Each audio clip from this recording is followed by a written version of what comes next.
Hello friends, ഇന്ന് നമ്മൾ ഉണ്ടാക്കാൻ പോണത് ഇഡ്ഡലിപ്പൊടിയാണ്. ഇഡ്ഡലിപ്പൊടി എന്ന് പേരേ ഉള്ളൂ.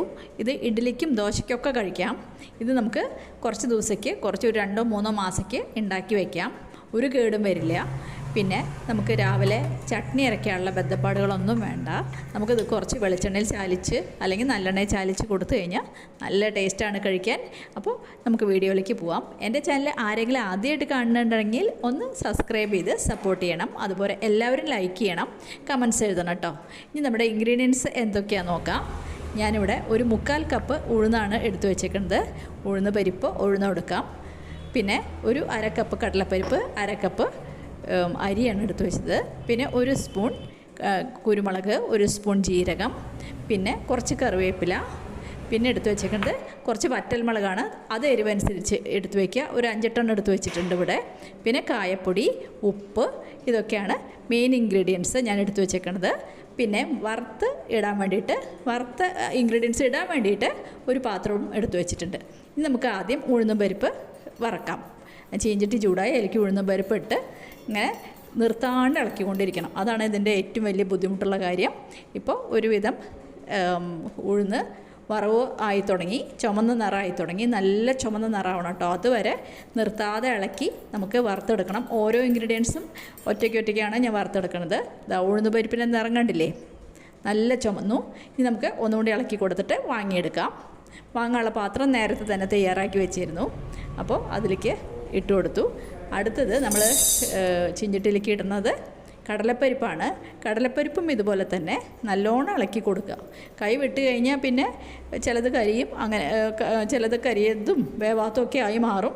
അപ്പോൾ നിർത്താതെ ഇളക്കി അതിൻ്റെ പാകത്തിനാക്കുക. നല്ലോണം ചുമന്ന് വരണം, അതാണ് പാകം. ഇതുപോലെ ആവണം കേട്ടോ. കടലപ്പരിപ്പും പാകമായി. ഞാനതും ആ പാത്രത്തേക്ക് തന്നെ ഇട്ട് കൊടുത്തു. ഇനി നമുക്ക് അരി വറുത്തെടുക്കാം. അരിയും നല്ലോണം ഇളക്കി കൊടുക്കുക. അരി ഇങ്ങനെ പൊട്ടി വരും, മൊരിഞ്ഞ് വരില്ലേ. അപ്പോൾ അതാണ് അരിയുടെ പാകം. ഇന്ന് ഒന്നുകൂടി ഇളക്കി. ഇപ്പോൾ ചുമന്ന നിറമൊന്നും ആയിട്ടില്ല, നല്ല ചുമന്ന നിറമാവണം. അതുവരെ നല്ലോണം ഇളക്കി കൊടുക്കുക. തീ മീഡിയത്തിലേക്ക് വെച്ചാൽ മതി. ഗ്യാസ് ഈ മീഡിയത്തിൽ വെക്കുക. ഇപ്പോൾ നമ്മുടെ അരിയും പാകമായി. ഇനി നമുക്കത് പാത്രത്തിലേക്ക് ഇട്ട് കൊടുക്കുക. പൊടിക്കുമ്പോൾ എല്ലാം കൂടി പൊടിച്ചാൽ മതി. അപ്പോൾ ഒരു പാത്രത്തിൽ തന്നെ ഇട്ട് വെച്ചാൽ മതി. ഇനി നമ്മൾ ഇട്ട് കൊടുക്കുന്നത് നമ്മുടെ വറ്റൽമുളകാണ്. വറ്റൽമുളകും നന്നായിട്ട് ഇളക്കി നല്ലോണം മൊരിയുന്നവരെ ഇളക്കുക. അതങ്ങനെ വീർത്ത് വരും നമ്മുടെ വറ്റൽമുളക്. ഇതൊക്കെ കണ്ടില്ലേ, ഇതേപോലെ ആവും. ഇനി നമുക്ക് വറ്റൽമുളകും വാങ്ങിയെടുത്ത് അതേ പാത്രത്തേക്ക് തന്നെ ഇട്ട് കൊടുത്തു. ഇനി നമുക്ക് കുരുമുളകും ജീരകവും കൂടി ഒരുമിച്ച് വറുത്തെടുക്കാം. ജീരകം പൊട്ടുന്നവരെ വറുത്താൽ മതി. ഒന്ന് കുറച്ച് നേരം ഒരു 2 മിനിറ്റ് ഇളക്കുമ്പോഴേക്കും ജീരകം പൊട്ടാൻ തുടങ്ങും.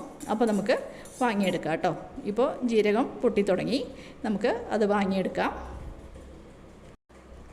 അപ്പോൾ കുരുമുളകും ജീരകവും ഒക്കെ നല്ലോണം വറുത്തു, അത് ഞാൻ വാങ്ങിയെടുത്തു. ഇനി നമുക്ക് ലാസ്റ്റ് വറുക്കാനുള്ളത് കറിവേപ്പിലയാണ്. കറിവേപ്പിലയും ചീഞ്ചട്ടിയിലേക്ക് ഇട്ട് കൊടുത്തു. ഇനി നല്ലോണം ഇളക്കി കൊടുക്കുക. കറിവേപ്പില നല്ലോണം മൊരിഞ്ഞ് വരണം. മൊരിയാന്ന് പറഞ്ഞു കഴിഞ്ഞാൽ ഇല ഇളക്കുമ്പോൾ ഒരു ശബ്ദം വരും, അതാണ് അതിൻ്റെ പാകം. അപ്പോൾ അതിൻ്റെ വെള്ളമൊക്കെ നല്ലോണം വറ്റി നല്ല കരുകലെന്നെ ആവുമ്പോൾ നമുക്ക് വാങ്ങിയെടുക്കാം. ഇപ്പോൾ നമ്മുടെ കറിവേപ്പിലയും പാകമായിട്ടുണ്ട്, അതും നമുക്ക് വാങ്ങിയെടുക്കാം. അപ്പോൾ നമ്മൾ എല്ലാം വറുത്തു. ഇനി ചൂടാറിയതിന് ശേഷം നമുക്ക് പൊടിക്കാം. ഇപ്പോൾ എല്ലാം ചൂടാറി ഞാൻ മിക്സിയുടെ ജാർ എടുത്ത് വെച്ച് അതിലേക്ക് പകുതിയായിട്ട് പൊടിക്കണത്.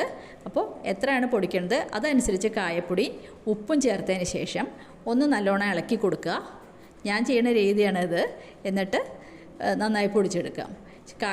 കായത്തിൻ്റെ കഷ്ണമാണ് ഉപയോഗിക്കണമെങ്കിൽ നേരത്തെ തന്നെ ഒന്ന് വറുത്തിട്ട് ഇതിൻ്റെ കൂടെ ഇട്ടാൽ മതി കേട്ടോ. അപ്പോൾ നമ്മുടെ ഇഡ്ഡലിപ്പൊടി ഒരു ട്രിപ്പ് ആയി കിട്ടി. നമുക്കിനി ഉപ്പ് നോക്കാം. ഉപ്പ് നല്ലോണം ഉണ്ട്, പാകമാണ്. നമുക്ക് വാങ്ങിയെടുക്കാം. നമ്മുടെ പൊടി പാകമായി. ഇനി അടുത്ത ട്രിപ്പും കൂടി നമുക്ക് പൊടിച്ചെടുക്കാം. ഇതേപോലെ തന്നെ കായപ്പൊടിയും ഉപ്പും ചേർക്കുക. ഇതിൽ ഞാൻ കുലുക്കണ വീഡിയോ വന്നില്ല തോന്നുന്നു. കുലുക്കി കൊടുത്തതിന് ശേഷം നമുക്കൊന്ന് പൊടിച്ചെടുക്കാം. പൊടിച്ച് കൊണ്ടുവന്നു, നന്നായി പൊടിഞ്ഞിട്ടുണ്ട്. ഇനി നമുക്ക് രണ്ടും കൂടി മിക്സ് ചെയ്ത് നമ്മുടെ ബോട്ടിലാക്കി വയ്ക്കാം. അപ്പോൾ നമ്മുടെ 2 പ്രാവശ്യമായിട്ട് പൊടിച്ച പൊടി ഈ പ്ലേറ്റിൽ മുഴുവൻ വരുന്നുണ്ടായിരുന്നില്ല. അപ്പോൾ ഞാൻ വേറൊരു പാത്രത്തേക്ക് മാറ്റി. മിക്സിയിൽ കുറച്ചും കൂടി ബാക്കിയുണ്ടായിരുന്നു. വേറൊരു പാത്രത്തിലാക്കിയിട്ട് നന്നായിട്ട് ഇളക്കി യോജിപ്പിക്കുക. നന്നായിട്ട് 2 ട്രിപ്പായിട്ടാണല്ലോ പൊടിച്ചത്, അതുകൊണ്ട് നന്നായിട്ട് ഇളക്കി നല്ലോണം യോജിപ്പിക്കണം. അപ്പോൾ ഞാൻ നന്നായിട്ട് ഇളക്കി കൊടുക്കുകയാണ്. ഉപ്പും മുളകും കുരുമുളകും എല്ലാം ഭാഗത്തേക്ക് ആവണ്ടേ, അതിന് വേണ്ടിയിട്ട് നന്നായിട്ട് ഇളക്കി കൊടുത്തു. അപ്പോൾ പൊടിയൊക്കെ നന്നായിട്ട് മിക്സ് ചെയ്തു. 2 ട്രിപ്പും ഒരുമിച്ചിട്ടിട്ട് നന്നായിട്ട് മിക്സ് ചെയ്തെടുത്തു.